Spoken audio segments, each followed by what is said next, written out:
Boa tarde a todos. Boa tarde a todos os que estão aqui nesta sala do Gabinete de Estudos Alicipenenses e aos que nos estão a ver através do Facebook do Gabinete. E vamos dar início ao terceiro seminário do projeto Lisboa 1524.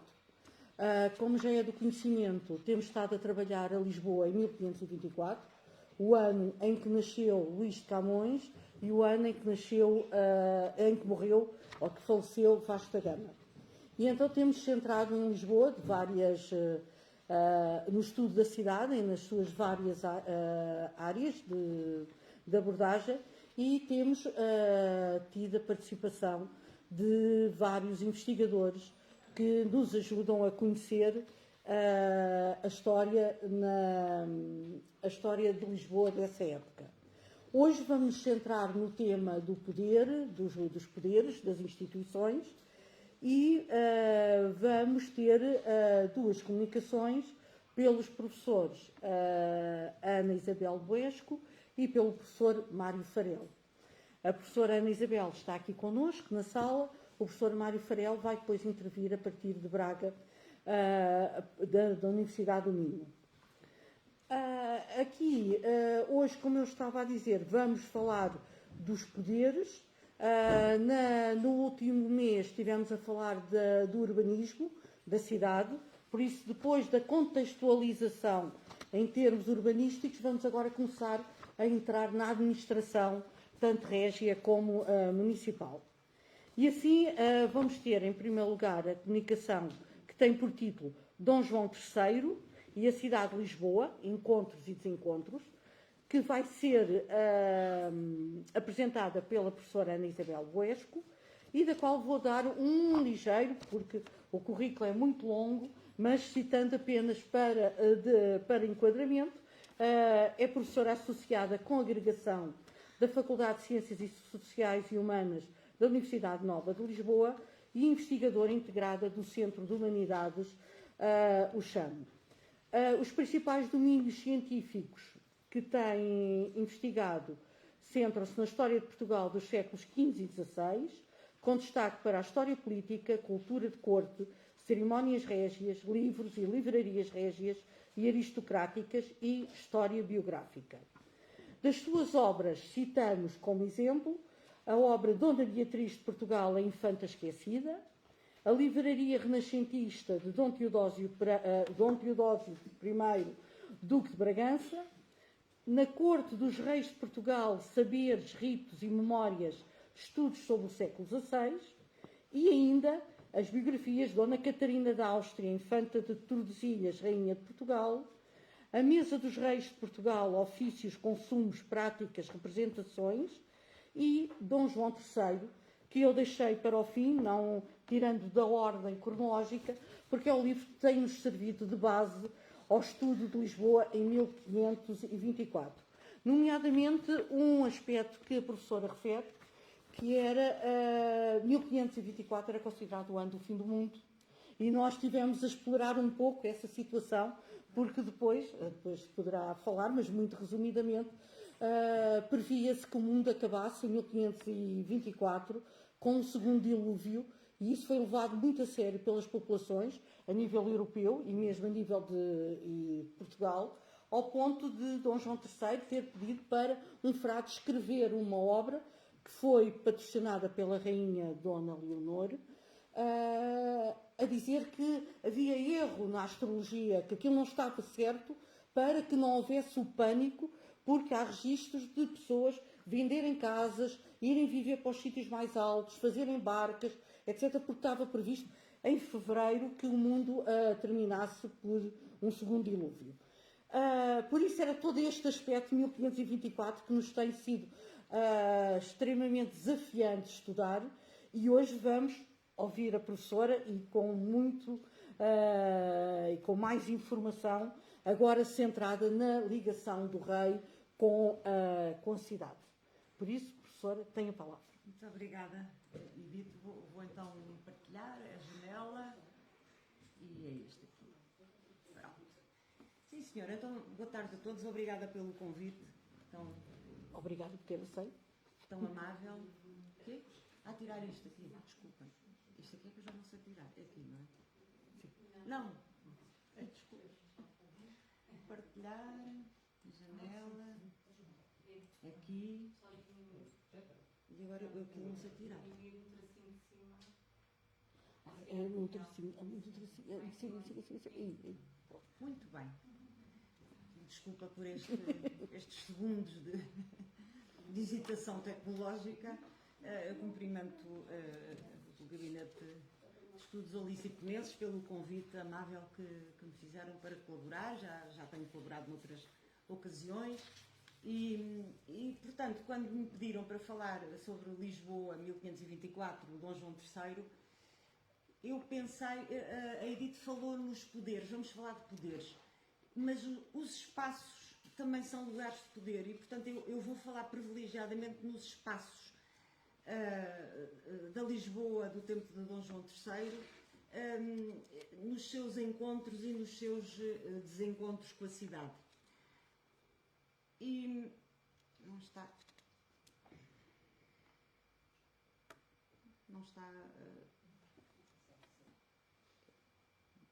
a mudar.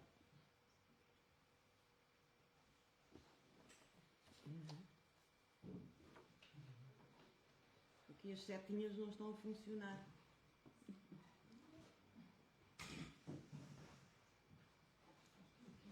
Há bocadinho funcionou tão bem, não é? Quando a gente está a ensaiar, as coisas resultam. Eu estou a trabalhar aqui e não está. Nem numas nem noutras.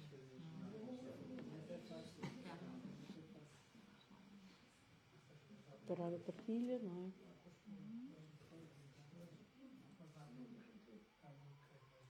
Janela. Não. Se calhar não se pode tirar isso. Só dá um bocadinho. Não está a querer entrar.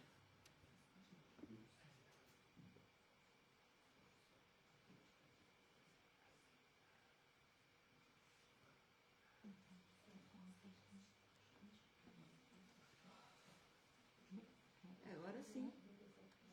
Mas eu tenho a impressão que foi aqui. Aqui é que está a funcionar. Aqui é que está a funcionar.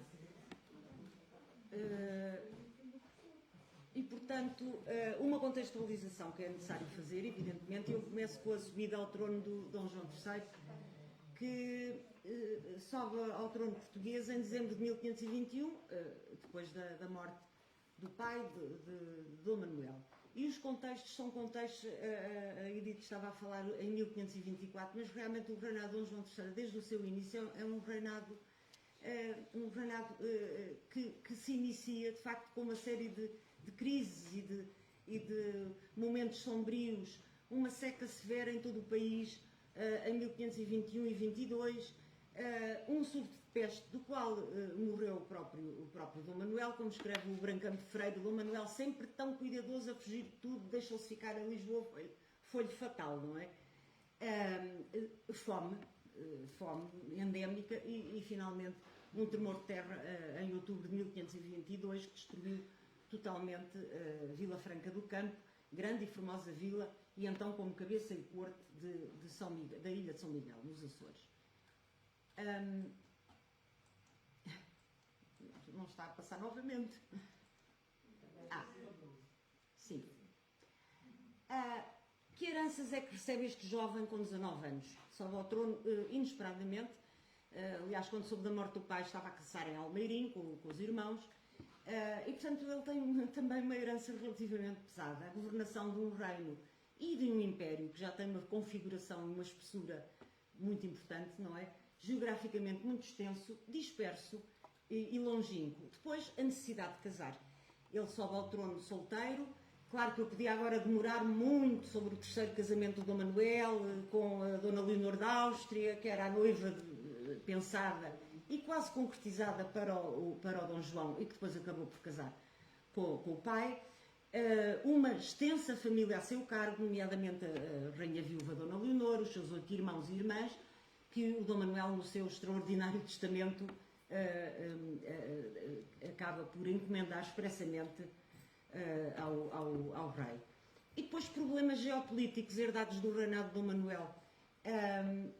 E são problemas geopolíticos herdados numa fase já muito terminal do reinado de Dom Manuel, ou seja, a questão das Ilhas de Maluco, na Isso-Índia, que eram então, enfim, as Ilhas do Cravo e das Especiarias, uma revolução, uma guerra civil que existe em Castela, que começa no final do reinado de Dom Manuel e que termina já depois do Dom Manuel morrer, e em que o Dom Manuel esteve profundamente envolvido, que é a Guerra das Comunidades de Castela. Portanto, momentos sombrios, uma herança pesada e problemas políticos a resolver no âmbito peninsular. Aquilo que eu queria focar, em primeiro lugar, fala-se de poderes. Eu falarei sobretudo de espaços, porque os espaços também são um elemento do poder. Eu queria vincar nesta tradição, neste momento de transição, que é aquele momento que me fascina e por isso eu o estudo, entre o medieval e o moderno. Há tanta coisa do mundo medieval que ainda permanece, e há outras coisas que se vão enraizando e que já atiram para a modernidade.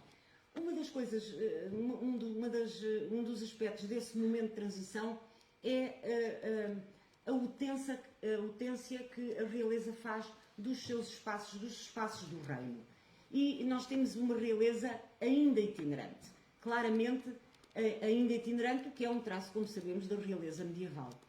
Não há capital, claro que nós dizemos Lisboa, capital, claro, é a cidade mais importante do reino, não é? Mas a noção de capitalidade é uma noção moderna, não é? E, portanto, uma realeza ainda itinerante. Uma itinerância, como vemos aqui neste mapa, uma itinerância que não é ao espaço de todo o reino.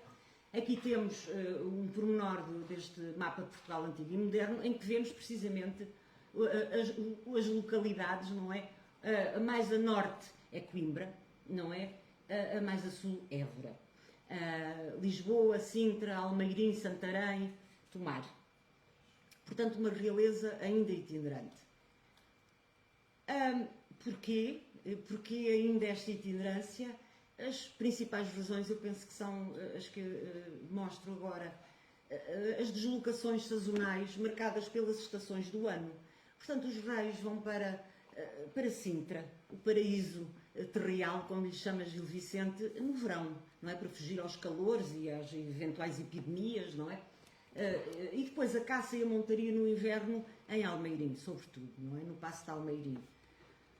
Depois é preciso não esquecer também um tempo que é o nosso da abundância e de ser fácil chegar a tudo, o caráter precário dos abastecimentos, que evidentemente também se fazem sentido no que diz respeito à casa real, à corte que acompanha a casa, portanto a questão dos abastecimentos muito dependentes da natureza. Os reis também se deslocam para acompanhar obras de ordem régia e peregrinações, evidentemente, a lugares de devoção. Portanto, há aqui uma constelação de razões que que sustentam esta itinerância régia ainda em pleno século XVI. Depois, uma questão mais política e simbólica, que é a visão do rei. É a visão do rei, é um importante elemento político para a coesão entre governantes e governados. Não, ainda transpondo para os dias de hoje, mesmo rigorosamente para o dia de hoje, o rei de Espanha, não é? Estamos no século XXI, o rei de Espanha foi, agora com tranquilidade, foi visitar algumas daquelas localidades e as pessoas aplaudiam, queriam ver o rei. Estamos no século XXI, portanto, no XVI, não havendo as possibilidades, enfim, dessa visão mais rotineira, portanto, a visão do rei é um elemento fundamental para essa coesão entre governantes e governados. E depois, finalmente, o inimigo mais temido, que é a peste. O inimigo mais temido, que é a peste. Portanto, muitas destas deslocações, por este, por aquele, por outro motivo, o motivo talvez que englobe todos eles é a questão da peste, o fugir à epidemia, à pestilência, à pestilência. E, portanto, a importância dos estudos dos itinerários dos reis. Eu aponto aqui apenas como exemplo esta magnífica obra do Joaquim Candeias da Silva e José Manuel Garcia, que está aqui connosco, os itinerários do rei Dom Manuel I, que foram publicados em 2022, e, mais recuadamente, os itinerários del rei Dom Sebastião, pelo professor Veríssimo Serrão. portanto, a importância dos estudos destes itinerários régios para estas cronologias mais reguladas. E, portanto, no início, como eu disse no início da exposição, no início do reinado de Dom João III, a peste está em Lisboa, levou até o próprio Dom Manuel. E, portanto, isso implica imediatamente uma itinerância, não é? Uma saída da cidade onde há a peste. Portanto, logo no início de 1522, o rei passa ao Barreiro, ordena que a rainha viúva de Dom Manuel, a terceira mulher de Dom Manuel, e a infanta Isabel se aposentassem no lavradio. Depois se foi alongando mais da cidade, segundo crescia o mal nela. Em fevereiro de 1522, o rei encontra-se em Évora. Em 23, estava em Almeirim, de onde ordenava por carta régia de 11 desse mês que a Câmara de Lisboa, onde a peste recrudescia, estabelecesse fora de muros 2 cemitérios para que os mortos dos ares de peste se lancem fora dela. Portanto, há de facto aqui esta questão da pestinença que está muitas vezes na base desta itinerância forçada, não é? Porque uma coisa é irem caçar para Almeirim porque há caça no inverno, outra coisa é serem forçados a... E realmente estes tempos foram tempos de itinerância forçada. Em 1524 está em Évora, passa praticamente o ano todo em Évora, onde depois fez estadias grandes e onde a corte, como sabemos, se fixou quase ininterruptamente entre 1531 e 1537, a tal ponto que em Évora, muitas vezes, para se referir ao rei, era o João de Évora, não é? Era o João de Évora. Portanto, como vêem, Lisboa, aqui nestes princípios do reinado de Dom João III, está relativamente ausente, não é? Está relativamente ausente. Depois, um daqueles conflitos que falei, que é o conflito de Maluco, não é?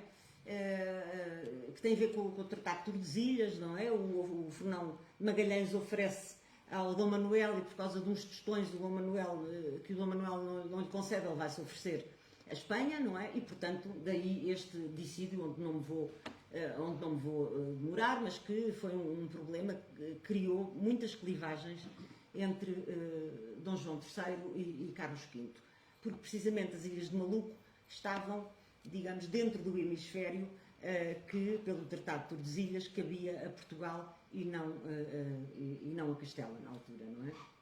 E o litígio opôs longamente as duas coroas ibéricas. Ele está em Évora, 1524, e percebemos, eu vou passar isto mais rapidamente, mas percebemos que o litígio, muitas vezes isto não é focado, o casamento dele com a irmã de Carlos V, com a infanta Catarina da Áustria, está umbilicalmente ligado à questão de Maluco. Completamente. E, portanto, a cronologia, eu punha aqui, não é? A abertura da Conferência de Badajoz, em abril, para ver se conseguia chegar a alguma conclusão. Não chega, porque é um diferendo, na altura, cientificamente inconclusivo, porque não existiam os instrumentos matemáticos para fazer essa determinação rigorosa. Nesse mesmo abril, ele manda os seus embaixadores para concluírem as capitulações do seu matrimónio. Em Burgos, em julho, conclui-se o contrato matrimonial e em Évora, em 26 de julho, portanto poucos meses depois, o Dom João III jurava sobre os 4 evangelhos cumprir as capitulações matrimoniais. Em Tordesilhas dá-se o casamento, não é? Pois a rainha, as princesas não saíam solteiras de lado nenhum. Depois, quando chegavam, fazia-se o casamento religioso, mas elas já entravam rainhas, não é? Nenhuma princesa daqui ou infanta saía por casar, não. Já chegavam casadas, já chegavam rainhas, depois eram todas as cerimónias religiosas.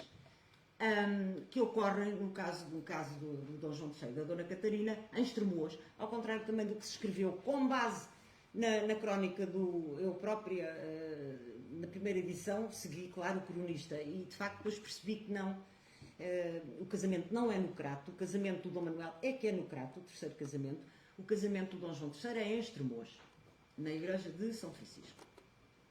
E depois as primeiras cortes do reino que se realizam em Torres Novas e na igreja de São Francisco. Mais uma vez a peste, não é? A obrigar a estas deslocações. O rei tinha pensado fazer as cortes. Vejam que ainda não falámos de Lisboa. Realmente há aqui uma ausência nestes primeiros anos, não é? e o rei queria fazer as primeiras cortes do seu reinado em Tomar. Não fala em Lisboa, em Tomar. Aliás, ele tem uma relação muito especial com Tomar, não é? E em Tomar começa a haver peste e ele desloca então as primeiras cortes do seu reinado para Torres Novas. Nesta vila se fizeram então as cortes. E portanto chegamos a Lisboa em 1527, ele está no trono desde dezembro de 1521, não é? Lisboa 1527, porque após o casamento, em fevereiro de 1525, o casal real parte do Alentejo para Almeirim, para o grande paço de Almeirim. Só entrou em Lisboa em 1527. Portanto, isto é interessante e por isso eu tinha de fazer também esta contextualização. E só entra em Lisboa em 1527, depois de nascido e morto o seu primeiro filho, Afonso, que viveu um mês ou dois, que veio ao mundo precisamente em Almeirim e morreu em Santarém. Só depois disso é que entram em Lisboa. Eu não tenho conhecimento, pode ser que alguém tenha e que me diga, mas fizeram-se festas certamente importantes na entrada solene dos reis, mas desconhecem-se pormenores desta entrada dos reis, Dom João III e Dona Catarina, em Lisboa. Estão em Lisboa, mas também intermitentemente vão indo a Évora, vão indo aqui e ali, não é? Portanto, não é uma estadia contínua. E em Lisboa, no dia 26 de janeiro de 1531, ocorre um terrível tremor de terra. Nós, portugueses, para nós o tremor de terra, quer dizer, o de 1755 atuou como uma espécie de grande eucaliptal, se ficou tudo à volta. Quer dizer, para nós, quando dizemos o terremoto, é o de 1755. Mas houve outros grandíssimos terremotos em Portugal, na Idade Média, estão registados, e este 1531 é devastador. É absolutamente devastador. O Garcia de Rezende deixa-nos, é talvez um dos testemunhos mais amplos sobre o terremoto de 1531, que ele escreve cerca de 100 versos, não são estes só. Obra de um credo durou, e se mais for a destruir a tudo por terra caíra. Depois, todos com medo que haviam, deixavam casas, fazendas, dormiam ao relento, em tendas, que se armaram, não é? Portanto, é um dos maiores testemunhos deste grandíssimo terremoto de 1531, que ele dedica, portanto, a esta catástrofe natural. Foi um sismo fortemente sentido na Extremadura, Vila Franca, Alenquer, Zambuja, Santarém, Torres Vedras, Paço de Benavente, onde então se encontravam os monarcas, ficou destruído, e depois com várias réplicas. Portanto, é o pânico generalizado, é o pânico absoluto. Em Lisboa, para concretizar relativamente à cidade, foram duramente atingidos então varandas e edifícios na Rua Nova, caiu a igreja de Nossa Senhora da Escada no Rossio, ruíram numerosas casas por toda a cidade, a parte do Paço dos Estaus, e em contrapartida o Hospital Real Todos os Santos, que estava muito perto, não é, no Rossio, que seria arrasada em 1755, não sofreu praticamente danos. Uma ala do Paço da Ribeira, parte das naves da Igreja de São Domingos, danos na Sé e no Convento do Carmo, e ainda fora de portas, a Torre de Belém e o Mosteiro dos Jerónimos também registaram danos. E isto é uma coisa interessante que também muitas vezes não é evocada, é que na sequência do terremoto de 1531, o bairro Alto foi dos primeiros bairros da Europa a ser construído com planta em quadrícula. Portanto, já uma espécie de construção preventiva, tanto quanto se podia fazer. Portanto, é um terremoto muito intenso, não é? E claro, o pânico, como eu dizia, é total. Depois de longa deambulação por zonas a sul do Tejo, o rei, a rainha e a corte dormiam em tendas. É o Gaspar Correia que nos dá essa indicação. Não ousando estar dentro de nenhuma casa onde andou com os seus irmãos 40 dias. Portanto, durante 40 dias e 40 noites andaram por ali, umas tendas e tal. Deviam-lhes oferecer casas, mas eles estão aterrados que não entravam em casa nenhuma, não é? Aqui temos então o pormenor do mapa mostrando a zona da Extremadura. Claro, eu foquei mais em Lisboa, mas toda a Extremadura foi atingida, onde o sismo foi mais devastador. Teve o seu epicentro entre a Zambuja e Vila Franca de Xira. Portanto, mais uma vez Lisboa, não é? Mais uma vez Lisboa não está muito presente. Se nós formos ver os locais de nascimento de todos os filhos do Dom João III e da Dona Catarina, nós também percebemos isso. Vejam, do Afonso até ao António, o Afonso nasce em Almeirim, como disse, a Maria em Coimbra, a Isabel em Lisboa, a Beatriz em Lisboa. Portanto, neste período da entrada dos reis e depois dos anos 30, depois da saída para Évora, a Beatriz em Lisboa, mas depois o Manuel no Alvito, Alentejo, Filipe, Diniz e João, Évora. O João de Évora, não é? Lá está. E o António em Lisboa. Portanto, se nós olharmos para os locais de nascimento, percebemos que realmente há essa itinerância forçada por vários motivos. Eu tenho, mesmo sendo qualquer coisa sobre Lisboa, tenho falado do Paço de Almeirim, evidentemente. O Paço de Almeirim, aqui representado num painel de azulejos do século XVII, é um fragmento. Lisboa, São Vicente de Fora, e de facto é um paço que tem uma predileção imensa por parte da realeza, foi um dos lugares favoritos do Dom João III, como sucedera com Dom Manuel, era uma terra de caça, cotada régia, e portanto os reis frequentavam muito o paço de Almeirim. E portanto este paço é também um lugar de poder da própria monarquia. Por exemplo, em 1518 foi em Almeirim que Dom Manuel entrou com a sua terceira mulher, a rainha Dona Leonor, quando casaram em 1518. Em 1525, os desposórios da infanta Isabel de Portugal com Carlos V, com o imperador, foram realizados em Almeirim, não em Lisboa. Em 1526, como disse, a Dona Catarina deu à luz o seu primeiro filho, Afonso, também em Almeirim. E também em Almeirim os desposórios de Dona Maria, filha de Dom João III e Dona Catarina, com Filipe, príncipe das Astúrias.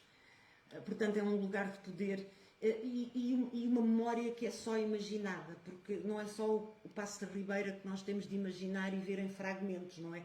O Paço de Almeirim também é uma memória imaginada, porque com o terremoto de 1755 os passos foram gravemente atingidos e ficaram parcialmente em ruínas, foram demolidos no final do século XIX. E, portanto, nós vemos aqui, percebemos por estas imagens, e estas imagens são interessantes porque nos dão a escala humana.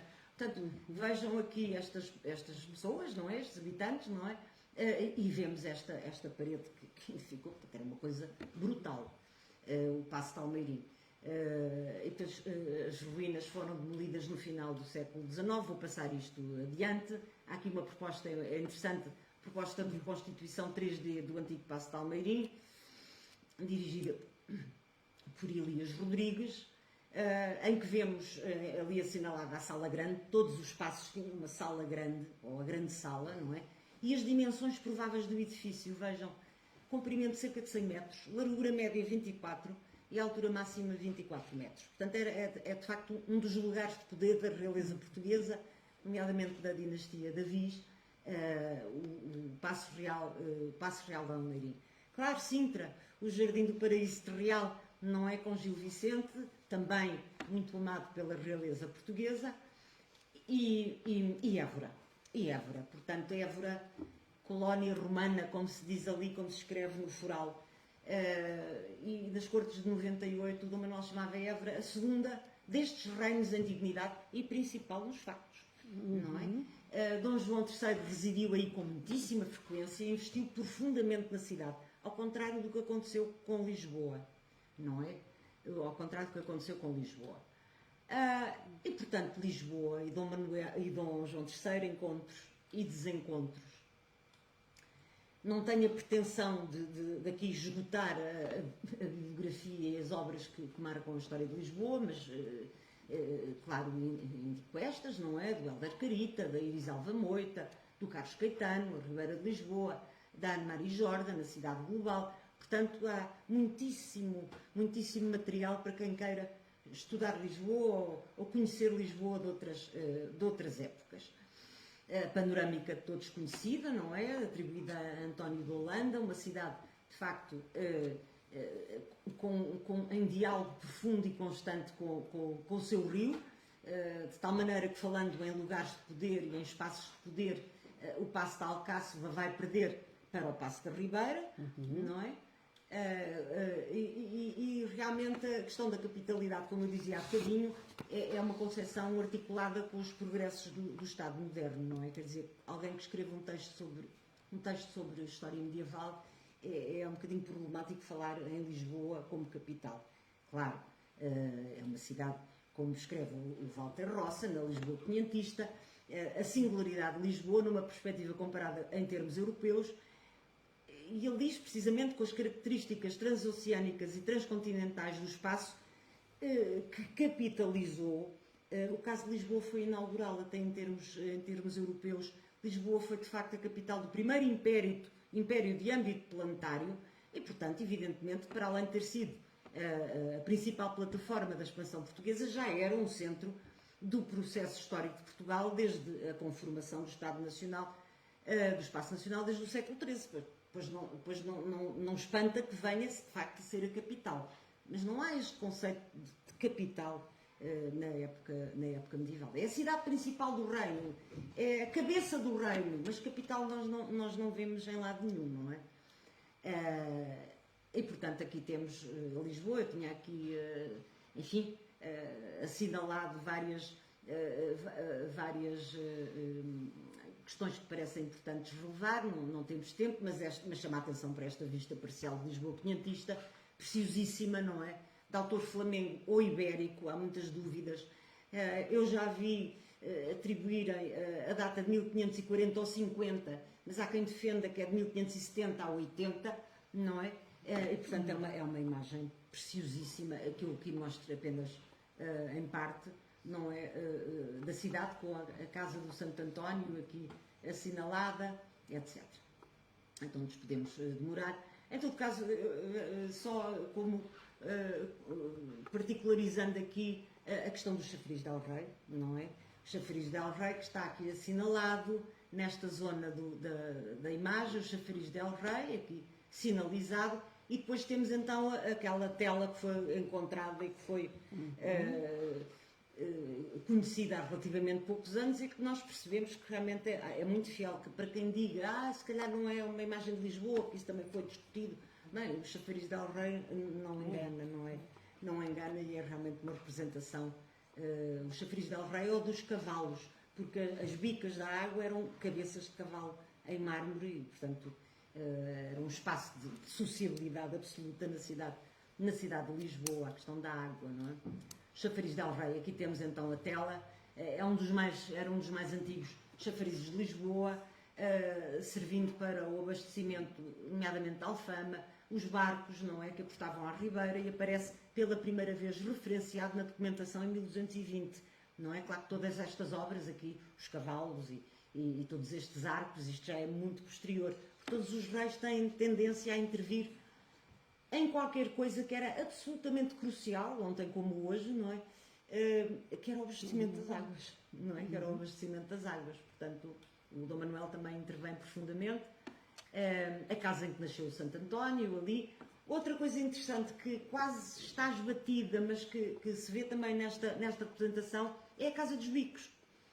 E eu lembro-me quando há muitos anos, uma polémica, como é que se ia restaurar a Casa dos Bicos. Não, que a Casa dos Bicos é só assim, mas de facto ela tinha mais andares. Mais andares, e portanto aqui nesta imagem nós vemos isso, não é? É interessante também.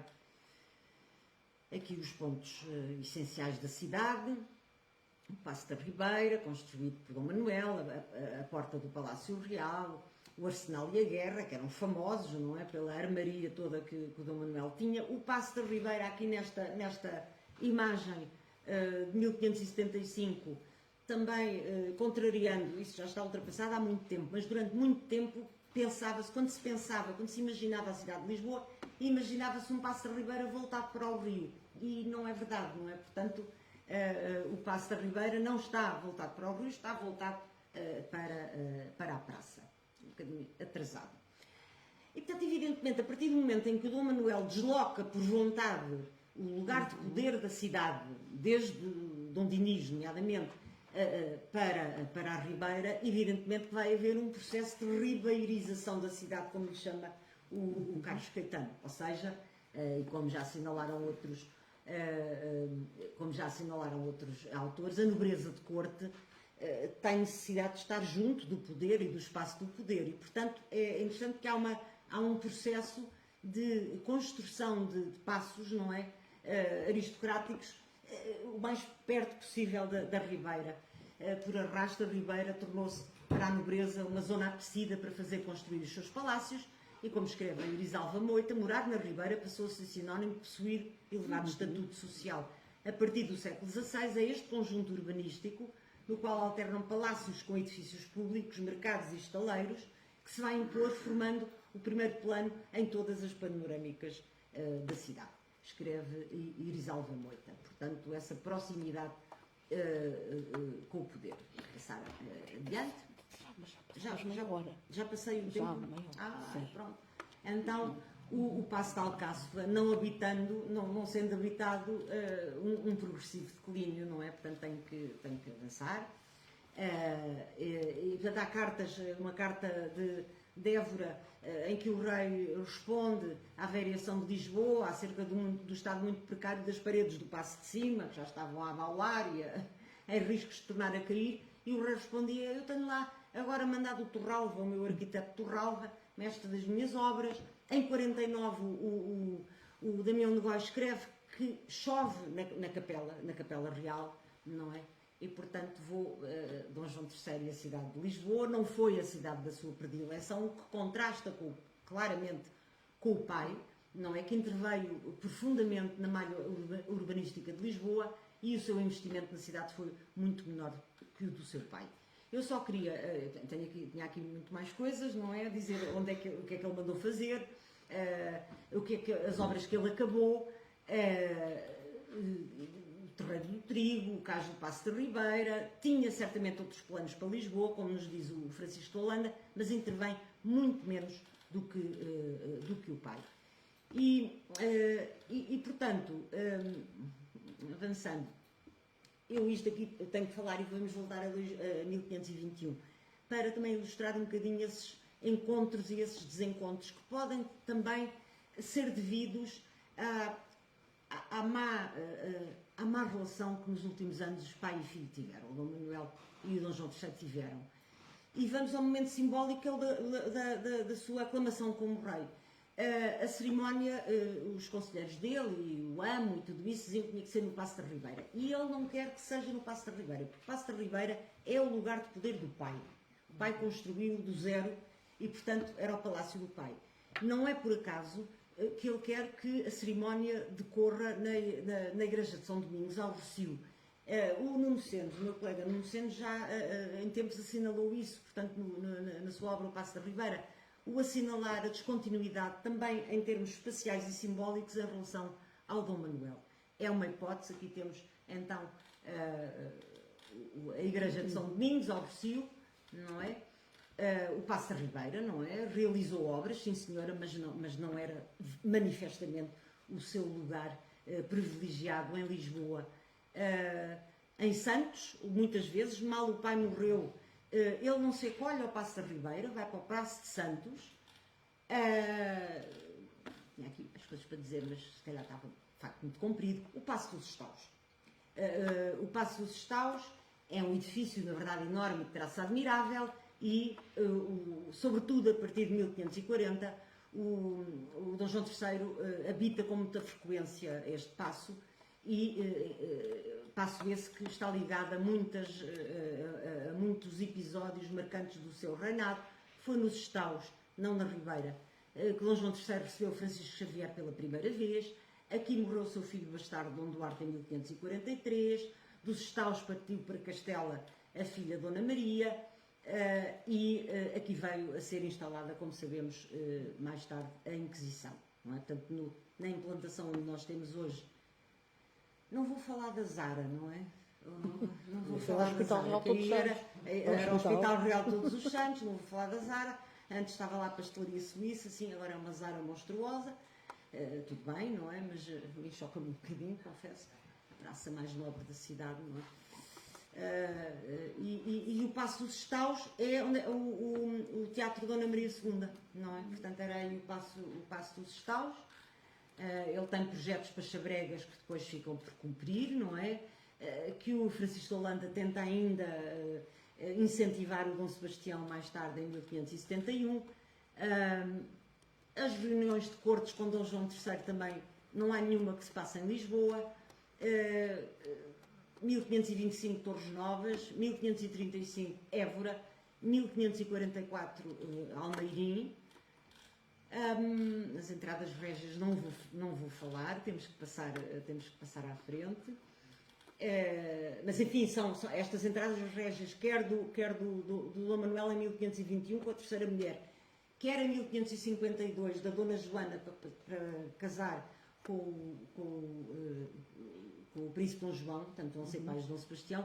Essa entrada régia de 1552 são as entradas mais suntuosas e são feitas ainda no reinado de Dom João III, não é? Que vai buscar a noiva ao barreiro, etc.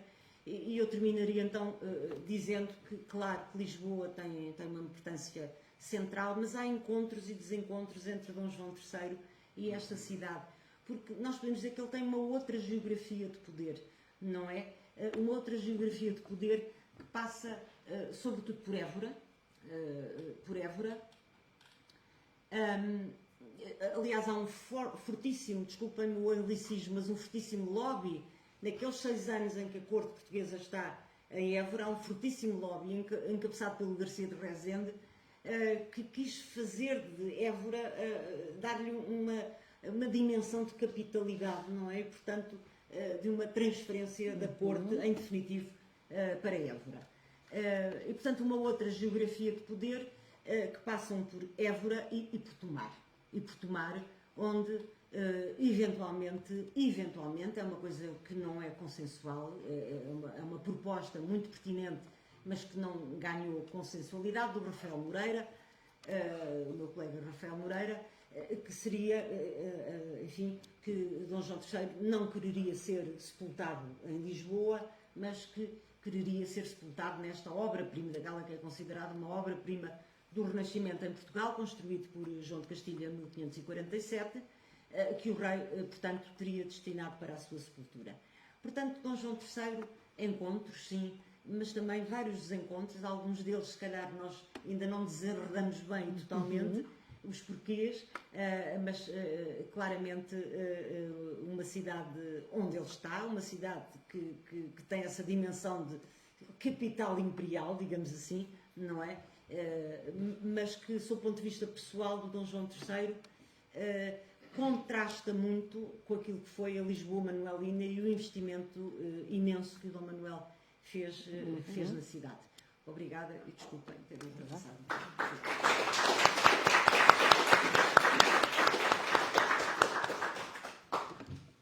Muito obrigada.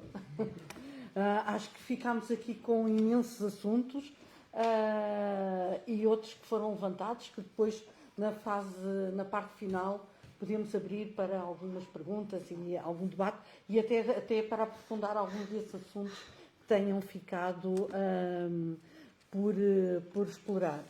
Não sei assim, para não demorarmos, é para retirar, parar ali a partilha.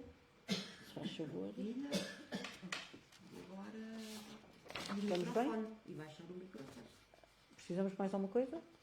Pronto, tudo bem. Então vamos continuar, enquanto não houver problemas de... Temos que ligar ou desligar? Aqui embaixo, faz favor. Aí com o rato, ele não... Lá em cima? Sim. Sim? Estás a ouvir? É que eu não estava a ouvir. Pronto. Então, bem-vindo, professor Mário Farelo. O professor Mário Farelo está a participar a partir de Braga. Já que estou a falar dele, vou já apresentá-lo e com alguns dados biográficos. É professor auxiliar do Instituto de Ciências Sociais da Universidade do Minho e membro integrado do Centro de Investigação Lab 2PT, Laboratório de Paisagens, Património e Território. Foi membro colaborador do Instituto de Estudos Medievais e do Centro de História da Universidade de Lisboa. As suas áreas de especialização incidem sobre a história de Lisboa medieval, do qual foi a sua tese de doutoramento, sobre a oligarquia municipal, o oficialato periférico da coroa e as relações entre Portugal e o papado na fase final da Idade Média. Investiga igualmente a história eclesiástica, urbana, diplomática e cultural do Reino de Portugal no período medieval, nomeadamente a Universidade de Lisboa, Coimbra, e a movimentação dos estudantes nos períodos medieval e renascentista. Coordenou o Grupo de Investigação Territórios e Poderes do Instituto de Estudos Medievais da Faculdade de Ciências Sociais e Humanas da Universidade Nova e foi investigador sénior contratado também da Universidade Nova de Lisboa no âmbito do projeto do European Research Council, o projeto Vínculo. E vai falar-nos, depois da professora Ana Isabel Boés, que temos falado do rei, agora o professor Mário Farelo vai-nos falar da cidade. E a sua apresentação tem como título O que mudou na governança de Lisboa no início do século XVI. Tem a palavra, professor. Muito obrigado. Conseguem ouvir? Bem. Conseguem ver a apresentação? Muito bem, estamos a ver. Obrigado. Cumprimento todos os presentes e também todos aqueles que nos estão a escutar sob forma temática e quero, obviamente, em primeiro lugar, agradecer à doutora Edith Alberto o convite à apresentação e o convite, não é? E congregando nela o agradecimento à equipa da coordenação do projeto Lisboa 1521, portanto, para estar aqui presente hoje. Eu entendi este convite, sobretudo, como um desafio. E é um desafio porquê? Por um lado, trata-se de um tema que extravasa a minha cronologia usual de trabalho, que é mais ligada ali ao século XIV, portanto, esta investida pelo século XVI é sempre novo para mim. E é também um desafio porque trata-se de uma temática para a qual a investigação, eu creio que ainda é assaz insípida, nomeadamente sobre a questão da dimensão sociofuncional da instituição camarária, neste início do século XVI. E, portanto, é um tema para o qual nós não temos muitos dados. E, portanto, eu penso também nesta intervenção como um apelo para que se reforce a investigação sobre esta temática e, ao contrário do que muitas vezes acontece, existem muitas fontes, tanto no Arquivo Municipal de Lisboa, quanto também na Torre do Touro, nomeadamente da Chanceria Régia. Portanto, há, de facto, um manancial de documentação costurada. Bom, se repararem, o título da minha intervenção está sob forma interrogativa, portanto, remete para a ideia da existência ou não de uma mudança nesta governança de Lisboa nos inícios do século XVI. E, portanto, é necessário apresentar o antes para depois avançar justamente para o depois. Um depois que não irá para além do limiar de 1500. Bom, eu penso este depois, sobretudo, a 3 níveis, portanto, e obviamente graças um pouco também ao trabalho que eu desenvolvi em doutoramento sobre o estudo sociofuncional da Câmara entre 1325 e 1483. E obviamente depois para o século XV ainda há obras de história institucional, sobretudo penso no trabalho da doutora Maria Teresa Campos Rodrigues, que apesar do tempo ainda é de facto a obra essencial para o estudo da organização, diríamos, do corpo, se quiserem, orgânico e depois também das funções da Câmara. Bom, estas 3 dimensões, em primeiro lugar, podemos pensar nas áreas de atuação camarária, e aqui a ideia-chave a sublinhar é que, ao contrário daquilo que se possa pensar, o campo de atuação da Câmara de Lisboa ou de outra Câmara qualquer no período medieval, é bastante restrito. Portanto, pensemos que pode haver aquela noção da intervenção da Câmara em quase todos os assuntos e muito longe disso. Nós estamos, portanto, num período em que a Câmara atua, sobretudo, em áreas com impacto na vida cotidiana das pessoas. Obviamente, a nível da dirimição dos factos, na legislação e no julgamento, portanto, sobretudo em primeira instância, de resolução de conflitos, obviamente, que surgem entre as pessoas, E, sobretudo, depois também a 3 grandes níveis do abastecimento. É importante que as pessoas da cidade tenham acesso aos alimentos que precisam, sob forma de causar revoltas, não é? E, obviamente, pelo facto de uma grande cidade como Lisboa nunca era autossuficiente. E, portanto, era sempre necessário, de facto, à Câmara, de forma isolada ou através do Rei, por vir, de facto, a essa questão.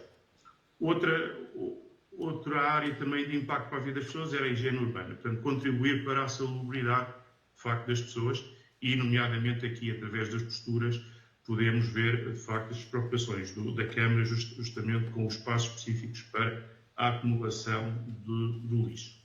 A construção civil, um tema eventualmente menos conhecido, mas que era, de facto, também a atribuição da Câmara verificar se, de facto, as regras associadas à construção e à reparação de edifícios estavam a ser cumpridas. E aqui também, a nível dos muitos pleitos que surgiam, também cabia à Câmara, através do Tribunal dos Almotacés, também resolver um pouco essa situação. E, por fim, uma última área de atuação, que era aquela que, de facto, resulta um bocadinho mais visível na documentação, que é a supervisão das atividades económicas, portanto, verificar se os produtos eram vendidos com os bons preços, se os produtos tinham qualidade, etc. Toda essa dinâmica associada também à atividade económica, que era bastante importante. E, portanto, temos aqui um quadro de funcionamento bastante restrito e bastante, se quiserem, realístico, não é? Isto seria, diríamos, o primeiro aspecto essencial deste poder camarário que nós tentamos, diríamos, caracterizar. Depois, em segundo lugar, importante também para toda esta questão de perceber as mudanças ou não na governança de Lisboa é a questão da sua orgânica. E, portanto, eu dou-vos aqui, diríamos, uma súmula daquilo que consegui encontrar para o período que eu estudei, em termos na verdade, de uma orgânica que, se repararem, é dupla. Portanto, nós temos aqui, se quiserem, 2 grandes tipos de cargos.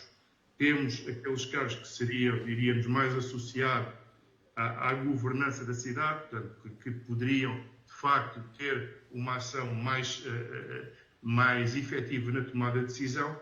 E aqui falamos dos juízes antigamente designados de alfazes, 2 do cível, 2 do crime, 2 dos ovençais e dos judeus, e também 2 juízes para resolver a questão dos órfãos. E, portanto, estamos aqui a falar de um quadro, 2, 4, 6, de 8 magistrados. Portanto, durante o século XIV e, pelo menos durante o período que eu estudei, estes 8 oficiais, diríamos, estão em funções e, portanto, representa, de facto, um quadro o mais complexo que existe para todas as vilas e cidades portuguesas da altura.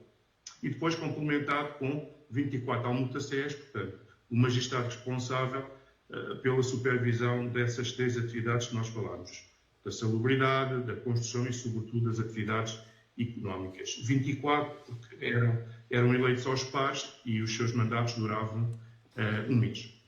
Depois temos também o procurador, o tesoureiro, procurador dos mistérios, que, na verdade, a primeira indicação que nós temos é de 1384, mas que depois, na verdade, só aparece na documentação de forma sustentada a partir de 1483.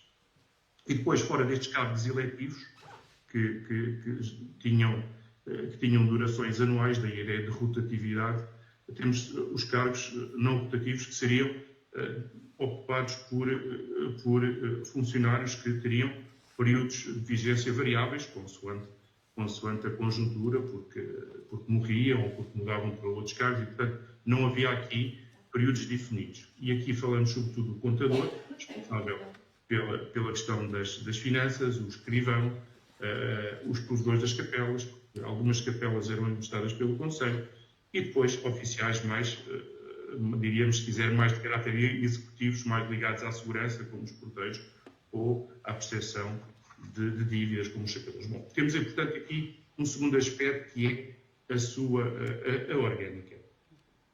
Portanto, até aqui eu falei da Câmara e, na verdade, eu entendo a governança da cidade de Lisboa, no final da Idade Média, como uma governança, se quiserem, bipartida. Nós temos aqui, por um lado, a Câmara Municipal, não é? Com estas atribuições e com esta orgânica, mas temos também um oficialato régio de atuação local. Ou seja, nós temos também um corpo de oficiais que estão na cidade, que agem na cidade em representação do rei. Ou seja, uma estrutura de oficiais nomeados pelo rei e que defendem os interesses, sejam jurisdicionais, sejam económicos, sejam fiscais do rei.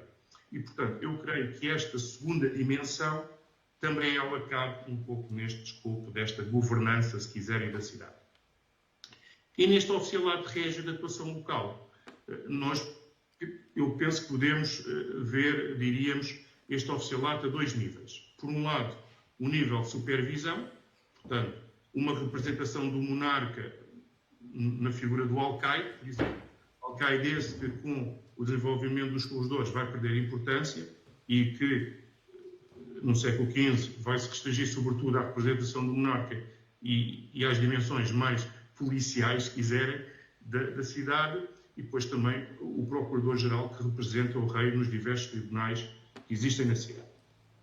Depois também uma supervisão de caráter administrativo judicial, com o corregedor, portanto, uma figura, diríamos, com múltiplas atribuições e que vai-se assumir ao longo do final da Idade Média como um grande representante do monarca no espaço urbano. E depois também a fiscalidade como um vereador da fazenda de caráter regional ou, de facto, toda a orgânica de contadores, etc., estabelecida nos pontos de Lisboa. Portanto, temos aqui uma supervisão, diríamos, a três níveis, que obviamente plasma um pouco a segunda dimensão, que é uma dimensão de execução, não é? Portanto, nós temos aqueles que supervisionam e que dirigem e depois temos também aqueles que acabam por executar as ordens. E aqui nós temos um oficialato muito variado, que também ele não está, de facto, estudado e, portanto, muitas das vezes nós não conseguimos associar, na verdade, as funções ao nome. Vemos o nome na documentação, sobretudo ao nível da nomeação de cargos para o século XV, mas depois também não temos, de facto, estudos que permitam perceber um pouco quais são as funções de todos estes oficiais, e eu diria que poderíamos dividi-los, diríamos, se quiser, a quatro níveis. Por um lado, aqueles oficiais que têm por missão supervisionar a questão financeira e fiscal, ou seja, a defesa dos direitos régios na cidade, e aqui podemos pensar no almoxarife, e depois naquele que vai receber um pouco esses direitos, que é os sacadores das dívidas, portanto, sobretudo aqui, especificamente, quando são devidas dívidas ao monarca.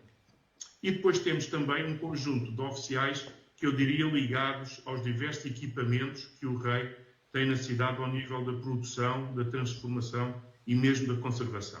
E aqui podemos pensar, portanto, ao nível, se quiserem, da conservação dos armazéns, ou da transformação, por exemplo, com a ideia da moeda, ou até da produção, eventualmente com as terracenas, não é? Da produção de estaleiros, ou com a produção de biscoito nos fornos, etc. Portanto, temos aqui uma panóplia de instituições, todas elas associadas a um corpo de oficiais específico. Eu não coloquei aqui também para não complexificar e porque também o tempo não é muito extenso. Portanto, aqui esta questão de termos aqui um conjunto de oficiais responsáveis por este conjunto de equipamentos.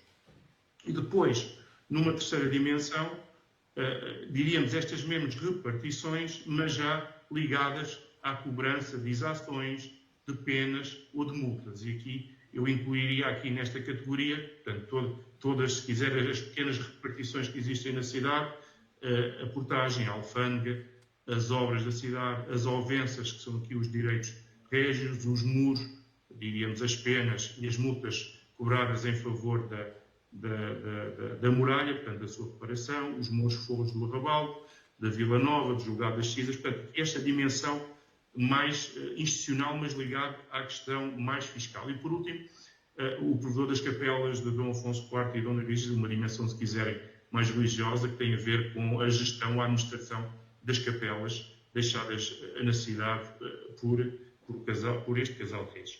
E, portanto, eu diria que esta conjugação da Câmara e deste oficialato régio de atuação local, que poderá estar, grosso modo, se quiserem, a operacionalidade de uma governança na cidade que, apesar de tudo, cabe ao rei. Não se esquecer que a cidade é uma cidade régia e, portanto, acaba por ser o rei que manda. E nesse sentido, é preciso perceber isso. Podemos ter estes oficiais todos, mas, na verdade, é uma cidade régia e, portanto, o rei tem a última. Portanto, isto é um bocadinho a colocação da situação no período que eu estudei. E agora a ideia é tentar perceber se, na verdade, nós temos muitas mudanças ou não. Bom, em primeiro lugar, obviamente, entramos numa outra dimensão, não é? Quando chegamos ao início do século XVI, já foi elencado noutras sessões do seminário, a professora Ana Isabel também sublinhou algumas e, portanto, nós não estamos nesta mesma dimensão que tínhamos anteriormente. E, desde logo, esta mudança de dimensão prende-se com a própria atuação régia na cidade, que, obviamente, vai assumir, diríamos, novas dimensões, ou pelo menos vai assistir-se a um reforço de novas dimensões, entre as quais esta reestruturação de caráter urbanística e institucional, com uma nova centralidade da Ribeira, que há pouco também foi falado. E aqui, obviamente, tem a ver com a deslocação da morada do rei do Paço, não é? Do Paço de Alcácer para a Ribeira, a implantação mobiliártica, também depois por mimetismo nesta zona da Ribeira, a fixação de estruturas relacionadas com a navegação e o comércio ultramarino, a Casa de Ceuta, etc. E depois também a fixação de tribunais superiores no Paço da Ribeira. Portanto, temos aqui, de facto, alterações que, obviamente, vão ter que ter influência na relação do rei com a cidade. E que, obviamente, vai acabar também por afetar o Conselho. Obviamente, nós não sabemos em que termos, porque, na verdade, como eu disse, algo que não estava estudado, ou que não está estudado, mas é importante sublinhar que este contexto muda e que há aqui esta nova realidade. Também, para perceber esta ligação ao Conselho, esta modificação ou não desta governança, é preciso ter noção que, de facto, este reinado de Dom Manuel assume foros de reforma, não é? Reforma que acabam por ser de caráter de centralização e, sobretudo, de uniformização através daquilo que eu poderia designar de sistematização por escrito, não é? Por a ideia do escrito, que acaba por, de facto, desenvolver-se agora de uma forma mais sistemática, mais, se quiserem, mais uniformizadora. E, muito rapidamente, coloquei aqui algumas dimensões. Claro que existe bibliografia para cada um destes elementos, é fácil de encontrar informação sobre isso, mas é só para alertar para esta dimensão, que não é só de alteração, se quiser, monumental, é também de alteração na praxis, na forma de fazer as coisas. E, sobretudo, uma praxis que vai no sentido de sistematizar o governo. Aqui podemos pensar ao nível da legislação, não é? Com as ordenações manuelinas, com todo o programa de reforma dos forais, que acaba por ter muitos impactos na fiscalidade. A questão dos pesos e medidas, que acabou por não ter um impacto tão grande, porque, obviamente, muitos dos burgos não quiseram esta sistematização e mantiveram, de facto, os seus pesos e medidas tradicionais. A própria questão da documentação, através da elaboração da leitura nova, não é? Que vem, de facto, permitir um novo acesso, ou um acesso, diríamos, de uma outra forma à documentação régia com interesse. Também a questão da assistência, não é? Com os regimentos sobre os contadores das comarcas e que depois vai dar origem, ao longo da centúria de 500, com o desenvolvimento da questão dos provedores. E, por fim, e é este aqui que nos interessa, o oficialato camarário. Portanto, temos depois, em 1504, um regimento dos oficiais das cidades, vilas e lugares deste rei. Portanto, temos aqui uma dimensão muito interessante e muito importante de uniformização, de sistematização, que acaba por, penso eu, ter reflexo também nesta questão. Paralelamente a isto, temos também,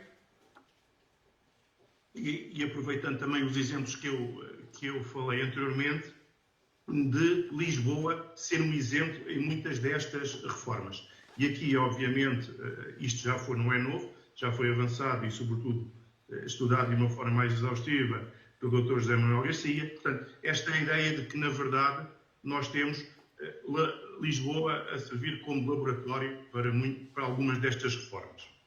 E coloquei só aqui 3 exemplos ao nível da fiscalidade, com o Foral de Lisboa, que depois, 1500, vai dar origem depois à reforma dos forais, o regimento das capelas para Lisboa, que depois vai dar origem a um regimento mais lato, e o próprio regimento do uso dos vereadores e oficiais da Câmara de Lisboa, 1502, que depois vai ser, diríamos, vai servir, se quiser, de uma das fontes para o regimento dos oficiais, 2 anos depois, a nível mais lato. E, portanto, temos aqui estas 3 dimensões que é importante sublinhar.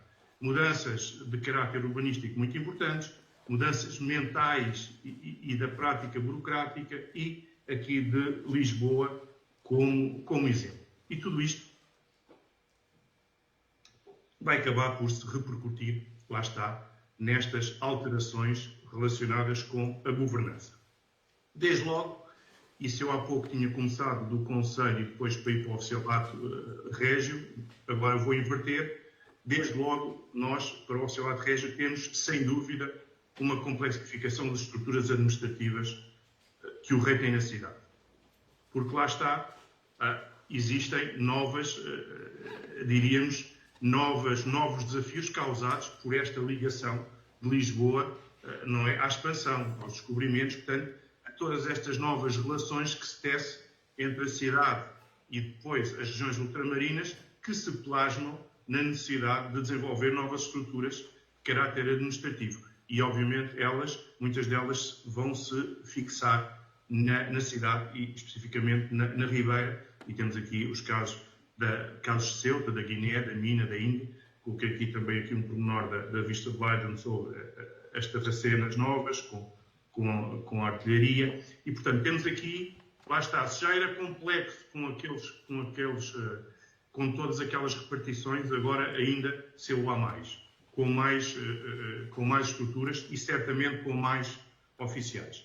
Eu depois renunciei a fazer um levantamento, porque desde logo implicaria passar muitas horas na chancelaria de Dom Manuel para tentar perceber isto, mas aí está, por exemplo, um dos muitos trabalhos que se poderá fazer no futuro é tentar perceber, diríamos, fazer o levantamento e de fazer o estudo desta nova burocracia que agora se estabelece na cidade. E, portanto, isto é de uma forma muito priorística, temos que, na verdade, há um reforço, sem dúvida, da estrutura do oficialato régio, de caráter local, na cidade. E, portanto, e não podendo fazer isto para o caso do rei, também não era possível fazê-lo para o caso da Câmara. E, portanto, seria necessário passar a pente fino todos os livros de Dom Manuel I no arquivo municipal, ver a chancelaria régia também de Dom Manuel, e, portanto, é um trabalho em devir, sem dúvida, tentar perceber como é que isto podia ser feito. E, portanto, tentei ver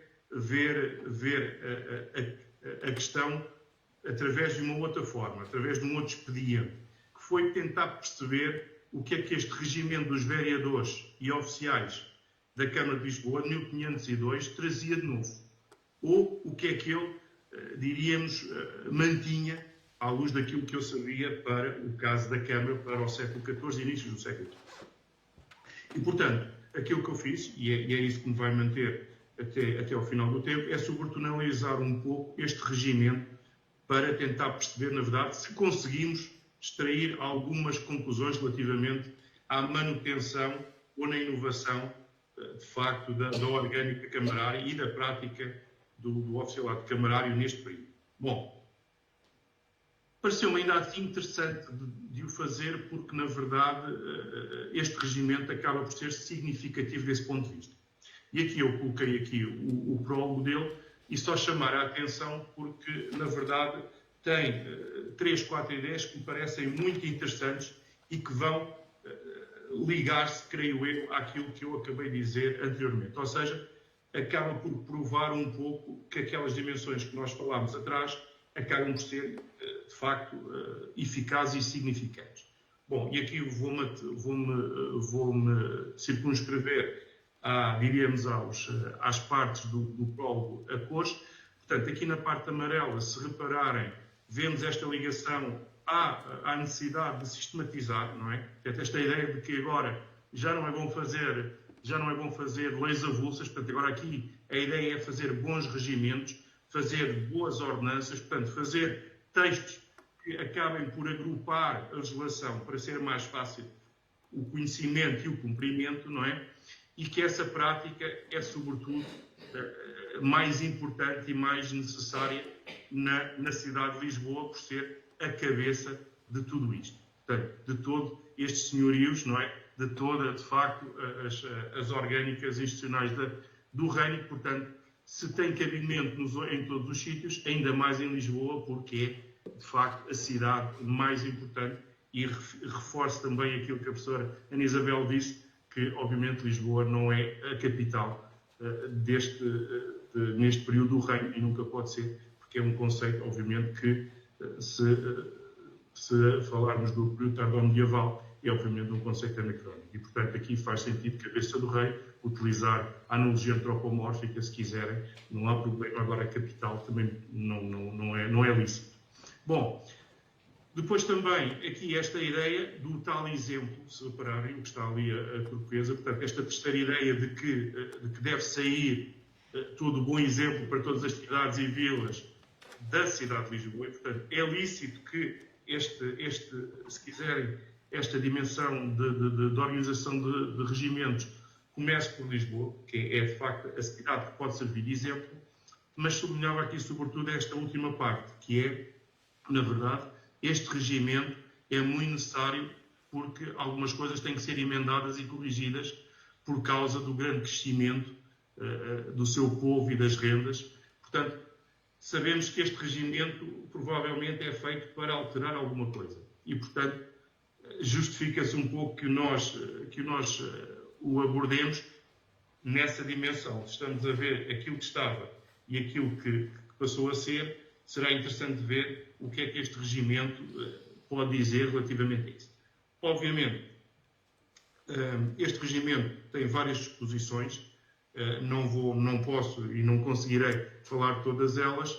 Elenquei sobretudo aqui as três grandes temáticas que me parecem surgir do mesmo, mas antes de abordar estas três temáticas é importante sublinhar o assunto. Estes regimentos que nós estamos a falar, e sobretudo aqui do reinado de Dom Manuel e para trás, no essencial, salvo melhor opinião, são regimentos que procuram remediar, se quiserem, situações de facto. Ou seja, estes regimentos são feitos, na sua grande medida, para responder a questões que surgem.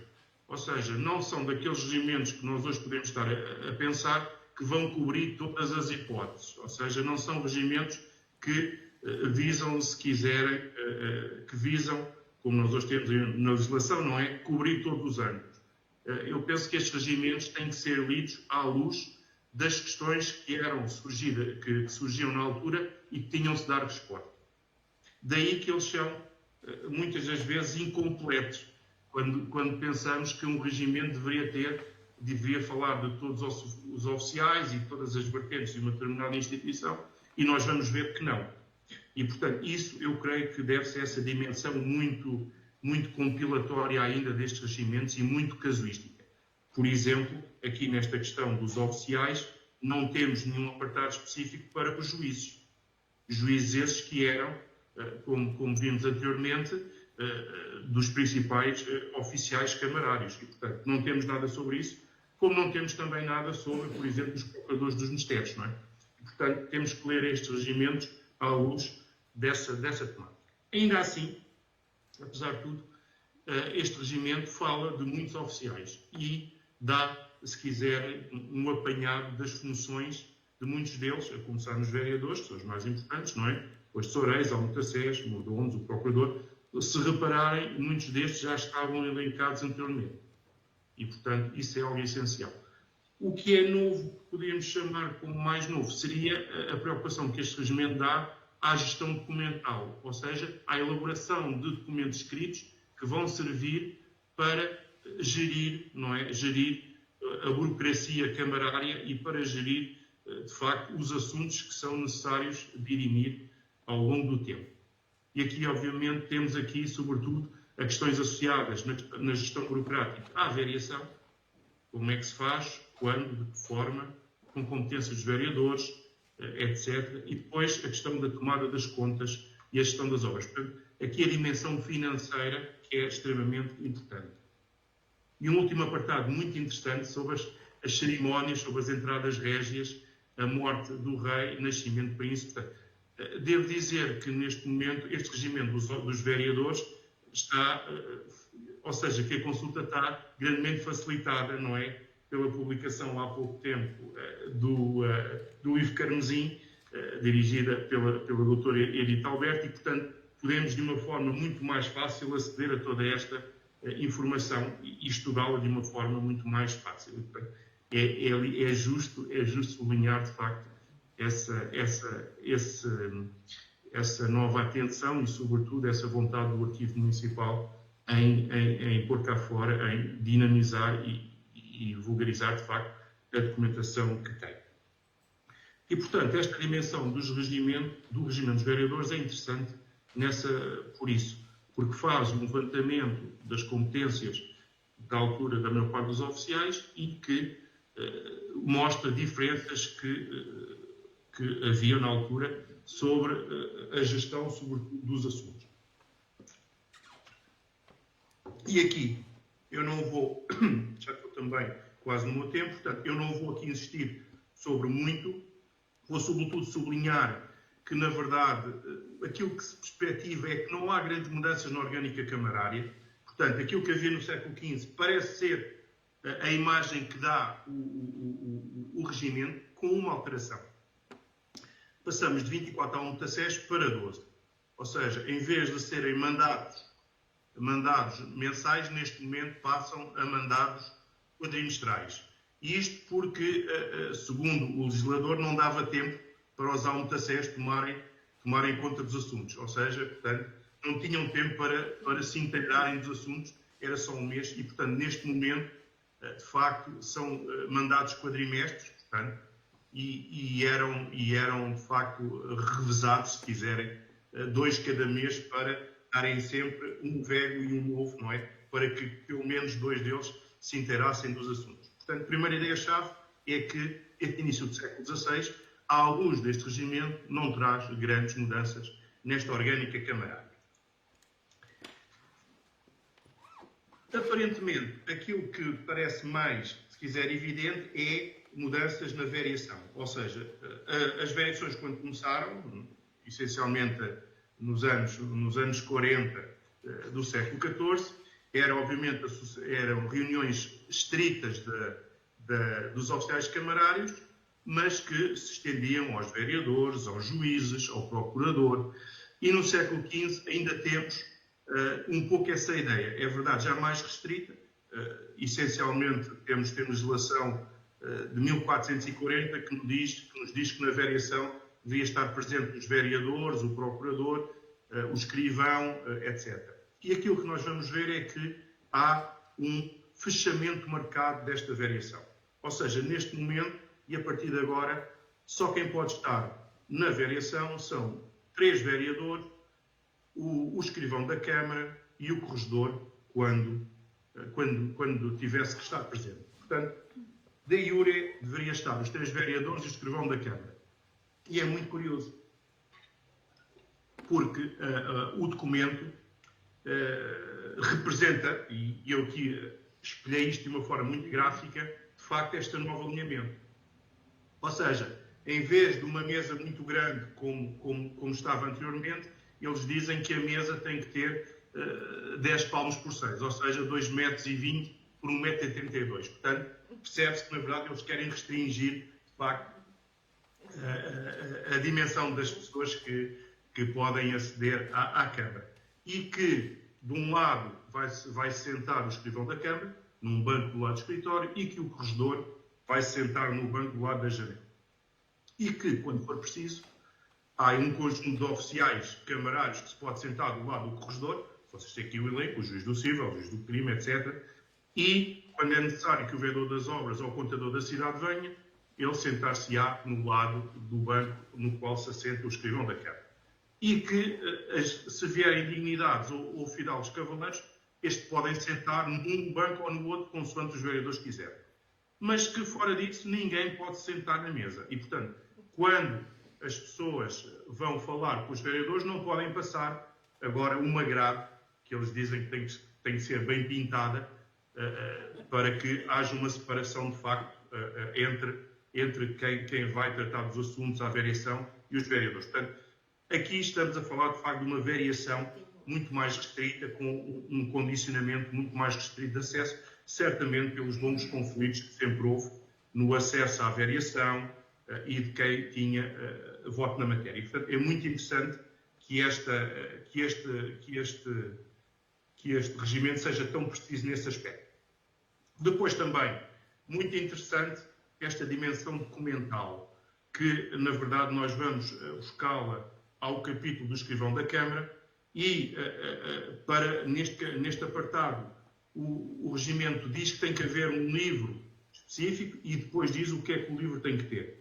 E são, sobretudo, 6 livros. Aqui o livro das rendas, livro dos lanços, livro dos aforamentos, caderno das arrematações, caderno dos assentamentos e o rol das obrigações dos carniceiros. Portanto, aqui a ideia, na verdade, de que esta gestão da Câmara já não pode ser feita de boca, já não pode ser feita ad caso, tem que ser feita com assentos escritos. E, portanto, é muito interessante todos estes livros de agora, que têm que ser mantidos pelo escrivão da Câmara.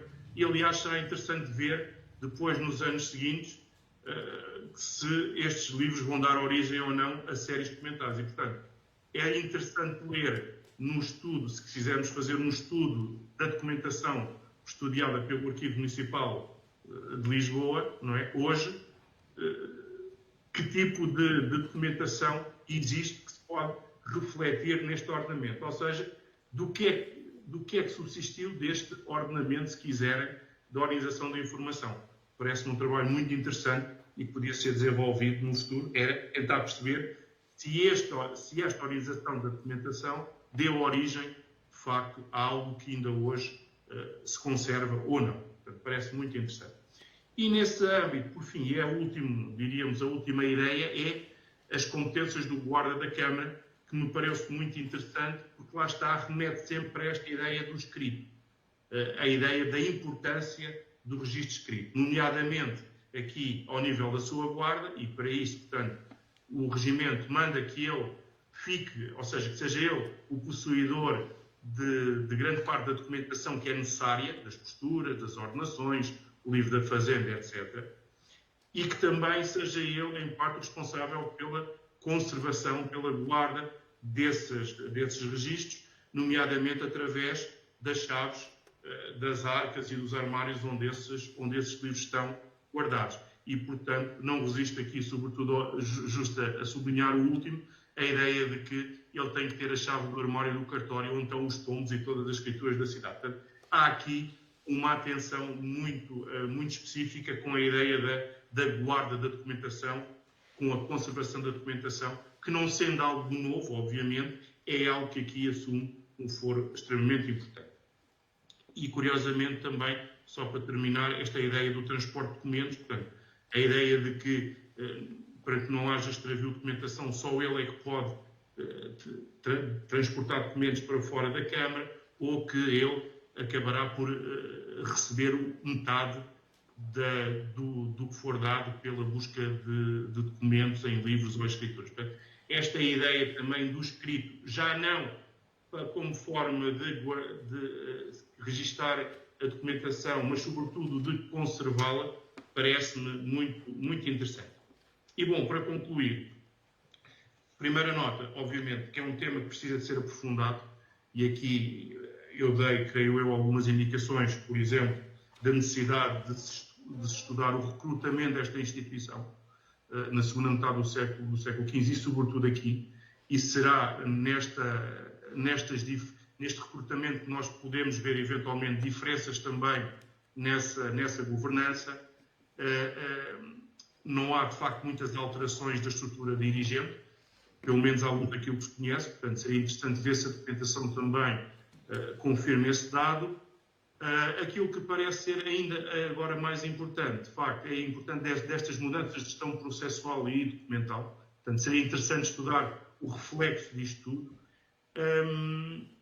E duas questões que ficam no ar, que embora o regimento não aborde muito, se virmos alguma documentação de Dom Manuel I, percebemos rapidamente que há o reforço do poder régio na instituição, ao ponto de ser o rei a enviar à Câmara o elenco anual dos oficiais. E, portanto, esse regimento não plasma isto, mas certamente há aqui mudança de relacionamento com o poder régio, ou pelo menos o fortalecimento do poder régio na sua relação com o poder camarário, que seria interessante analisar.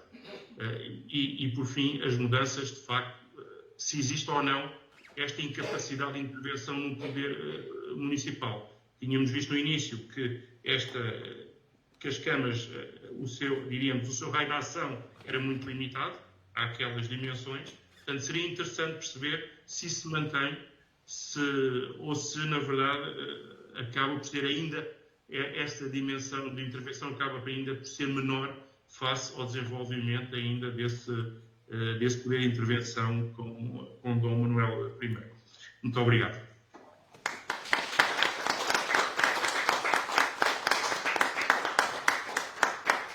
Muito obrigada, professor. Não sei se temos de fazer alguma coisa técnica. Está tudo bem? Sim. Obrigada. E obrigada por apresentar, e destaco de uma maneira tão clara, resumir e apresentar graficamente os documentos do livro Carmesim. Ou seja, assim de uma maneira tão clara. Abríamos agora para o professor Mário Farel ter uma noção. Estamos aqui com cerca de 2 dezenas de pessoas a assistir na sala. Muito bem. E abríamos agora um espaço para algumas perguntas que queiram colocar, tanto as pessoas que estão aqui na sala como as pessoas que estão a ver-nos pelo Facebook do gabinete. Então temos aqui perguntas do Facebook.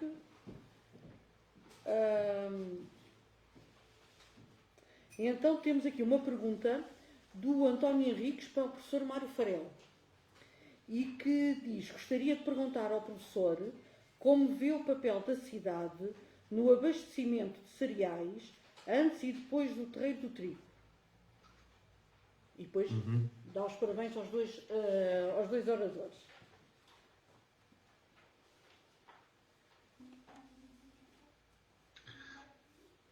Será melhor juntarmos questões ou quer que responda já?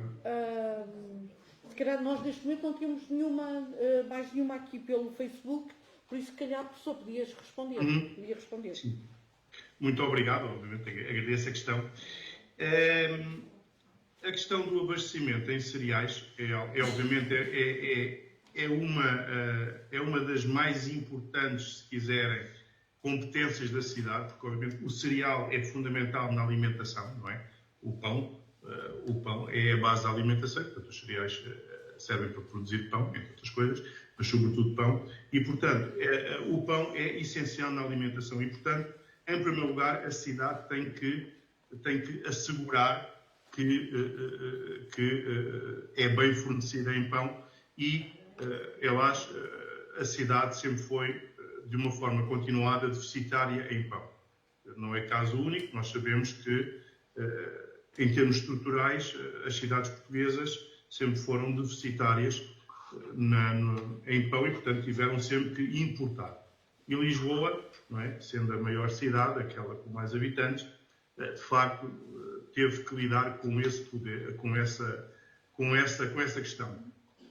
Muitas das vezes sozinha, mas, sobretudo, muitas vezes em conjunção com o rei, portanto, em conjunção com, diríamos, o poder que tinha muitas das vezes capacidade financeira para conseguir, por exemplo, enviar barcos à Sicília buscar cereal que, nos finais da Idade Média, diríamos, era um cereal, se quiserem, do Mediterrâneo. E, portanto, temos aqui essa dimensão importante da cidade como instituição responsável por ir buscar cereais. Obviamente, eu para o século XVI não conheço suficientemente a questão. Aquilo que eu acho é que provavelmente, não é, com o terreiro do trigo, e eu aqui não quero estar a dizer nada que não seja rigoroso e que não seja verdade. Eu penso que aí, obviamente, temos, creio eu, e corrijam-me se eu estiver enganado, uma maior intervenção de régia. Portanto, e aqui eu creio que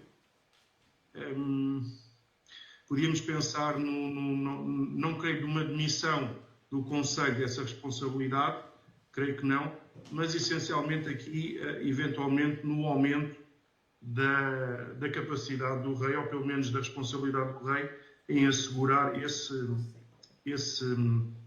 função. Mas embora, ouçam, não tenho a certeza, porque eu não conheço, de facto, a realidade do século XVI e, portanto, não queria avançar muito mais.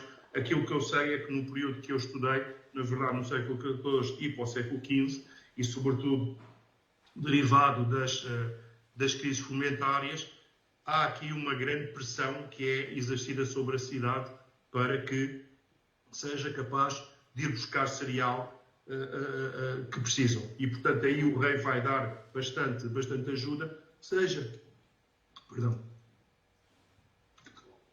permitindo que mercadores estrangeiros tragam cereais para a cidade,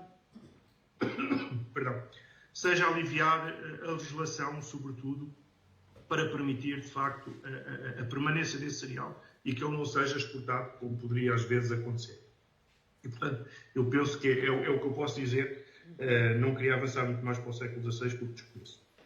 Obrigada. A professora quer acrescentar? Sim, talvez acrescentar alguma coisa ao que o Mário disse e que vem perfeitamente na sequência daquilo que disse. Portugal foi sempre deficitário em pão. Sempre. Desde a Idade Média, no século XVI também. No início da minha intervenção, eu falei naquele ciclo depressivo que marca o início do reinado de Dom João III. Pois, precisamente, uma das coisas era a fome, era a falta de abastecimento em trigo, não é? E uma das primeiras medidas que o Dom João III toma, mal sobe ao poder, é precisamente mandar vir trigo de outras zonas do país, entre Douro e Minho, mais uma região que agora não me recordo, e mandou navios à Flandres e à França para trazerem trigo para o reino, não é? E isso também é interessante, nós percebemos que há de facto redes de abastecimento que às vezes vão até para lá daquilo que nós pensamos que era o habitual. Vou dar dois exemplos, quer para o tempo do Dom Manuel, quer para o Dom João III. Por exemplo, as relações com o Império Otomano. Nós pensamos sempre o Império Otomano, portanto, aquilo que é essencial é a questão do confronto ideológico, a cristandade contra o Islão e tudo isso. Nós sabemos que já com Dom Manuel, há uma carta interessante, em que o sultão agradece por carta ao rei Dom Manuel, o Dom Manuel agradece o trigo que vem do Império Otomano por troca com uma série de quintais de pimenta que o Dom Manuel mandou para lá. Portanto, no reinado de Dom João III, a mesma coisa, ou seja, portanto, as relações comerciais muitas vezes estão para lá das questões ideológicas. Outra região da Europa, de onde vem também muito trigo no século XVI, pelo menos para o reinado de Dom João III, que eu conheço melhor, é da Polónia.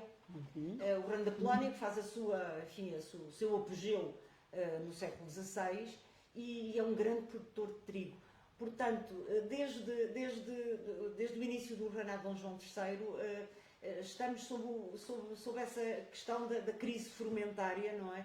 Que já vem de trás, que tem um pico ali naqueles primeiros anos, mas que se vai manter. Portanto, a importação. Depois há uma outra coisa, é que nós não nos podemos esquecer que não era só para o reino. As praças da África tinham que ser ali, quer dizer, tinham que ser fornecidas de trigo. Portanto, há uma pressão imensa sobre a capacidade que o rei de Portugal tem em interferir nesse processo, não é? Para terminar, o João de Barros, no panegírico que faz nos anos 30 em Évora ao rei, uma das questões de que ele fala é precisamente desta crise brutal em termos de abastecimento de trigo nos primeiros anos do reinado de Dom João III. Portanto, ele elogia ao rei que mandou vir trigo daqui e dali. Portanto, foi de facto foi uma conjuntura muito particular, mas que corresponde a uma questão estrutural do Reino de Portugal desde a Idade Média, que é a falta de pão. Muito obrigado. Perguntas que queiram colocar? Eu só queria fazer, não sendo isto a minha área de conhecimento, mas realmente gostei imenso desta vida de itinerância de Dom João III, numa época, o que é que será realmente que ele fazia essa itinerância?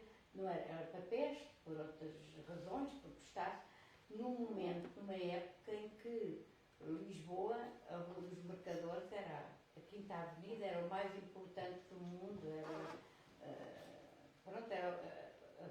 Lisboa era a capital do mundo, e ele parece que nunca quis estar perto desse poder, Não é não ter... Sim, sim. Já agora há uns dois quadros, é o Chafariz del Rei e é a Rua dos Mercadores. Exato. Há mais quem diga são reais, ou como é que é a veracidade deles.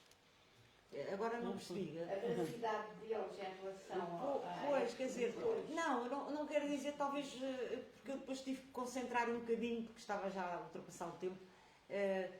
O Dom João III está em Lisboa e está muitas vezes em Lisboa, não é? Agora, realmente é ainda um monarca. O Dom Sebastião é a mesma coisa. Portanto, há de facto ainda uma importância grande dessa itinerância, que realmente tem várias razões. A principal é que atemoriza todos é a questão da peste, não é? Mas não é só ela. Portanto, é uma itinerância que eu acho que é ainda herdada precisamente do mundo medieval. O Mário confirmará isso, não é? E, portanto, nesta passagem, neste século XVI fascinante, não é? Realmente há um conjunto de práticas, não é?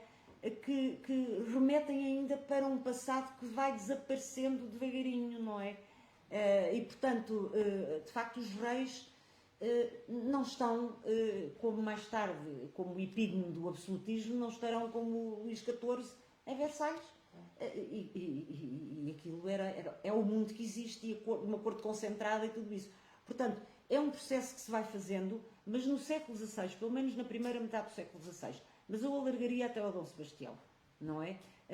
Realmente estas deambulações régias fazem muito parte da maneira como a realeza se vê a si própria e se mostra também aos seus súbditos, não é? Eu aliás, falei também numa dessas razões para a itinerância, é a comunicação política.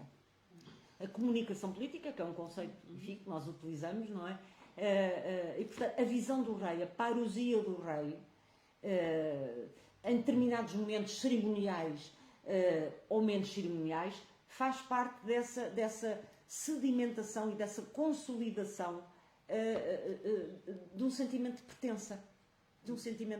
Não é? E, portanto, não sei se respondi, mas, e, portanto, com o Dom Sebastião, nós vemos, à medida que a noção de capitalidade, o conceito de capitalidade se enraiza, a sedentarização vai ser cada vez maior. Claro que na Idade Média, a chancelaria régia, ir com o rei, mais meia dúzia de cortesãos e tudo isso, fazia-se com mais facilidade. Esse processo começa a ser cada vez mais pesado. E isso vai levar, de facto, à sedentarização da corte, não é? E, portanto, ao nascimento do tal conceito de capital, não é? De capital. Como, aliás, o Mário mostrou ali aquela coisa da variação, não é? E diz-se lá, não é? A cidade maior, a cabeça, a cabeça do reino. Lisboa é indiscutivelmente a cabeça do reino. Mas a noção, o conceito de capital é que é um bocadinho posterior. Portanto, com o Dom Sebastião, a mesma coisa. A gente vê-o girar pelo país fora. Qual é a causa principal? Há várias. Mas uma das causas é a peste grande de 1569. Quer dizer, e portanto ele deambula por Alcobaça a mandar abrir os túmulos dos reis, etc. Não é? Tudo isso que nós sabemos. E com o Dom Sebastião, portanto, ainda há digamos, uma prática um bocadinho arcaizante, não é? Que depois vai desaparecer. Vai desaparecer. Ou vai tendendo a desaparecer. Com a sedentarização da corte, com a capital, não é? Com a instalação, com a sedentarização dos serviços e tudo isso. Já não é possível andar a deambular. Essas deambulações já serão mais recreativas. Enquanto aqui são deambulações que têm um sentido político. Está bem? Sim. Em Tomar, onde é que a corte fica? Onde é que o rei fica? Quando é que o Dom João III fica? Quando vai a Tomar? Essa é uma questão. A outra, se me permite, desculpe, relativamente à corte ser itinerante, fica aqui a ideia de que parece que é uma coisa só portuguesa, mas não é. Não é só portuguesa. Quando o rei vai a Tomar, fica numa espécie de os passos, não é? São os passos que são dentro daquele espaço do convento, não é? E, portanto, há digamos, um espaço, uma espécie de passo onde os reis residem, onde os reis ficam quando vão a Tomar. Estou-me a lembrar uma situação posterior, já em Tomar ainda, com o Filipe I de Portugal, em que ele escreve uma carta às filhas. Aquelas cartas do Filipe II às filhas são encantadoras, não é? E em que ele diz que está em Tomar, é o momento da aclamação como rei, do juramento como rei, e em que ele diz às filhas que tem muitas saudades de ouvir os roxinóis, gosta muito de ouvir os roxinóis, mas que de vez em quando pela janela, não está dentro do convento liturgicamente, está nesse passo, não é? Gosta muito de ouvir os roxinóis e, portanto, de vez em quando, da janela, da parte do passo, em Tomar, ele ouve então os roxinóis. A outra questão A itinerância dos outros reinos. Espanha, França, Sim,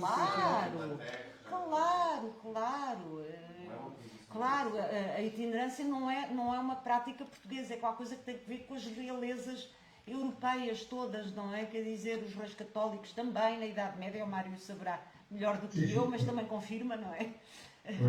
Também confirma, e portanto são itinerâncias que têm uma espacialidade maior ou menor, por isso eu mostrei aquele mapa, não é? No nosso caso é qualquer coisa de reino já, há outros reinos maiores, não é? Mas é uma itinerância que tem um norte, um sul, um leste e um oeste, não é? Noutros casos essa itinerância é muito mais ampla. Enfim, se formos até ao caso do Carlos V, é à escala da Europa, não é? A itinerância régia. E, portanto, não, é uma prática das monarquias medievais. Não sei se o Mário ia dizer alguma coisa sobre as Não. Então estão a fazer sinal que temos de terminar. Já temos aqui uma sessão mais longa do que é normal, mas extremamente rica, extremamente cheia de ideias para pensar. Reparem, estamos a falar de Lisboa em 1524 e acabámos por falar do país inteiro, da Europa e é onde a cidade está inserida, não é? Pronto.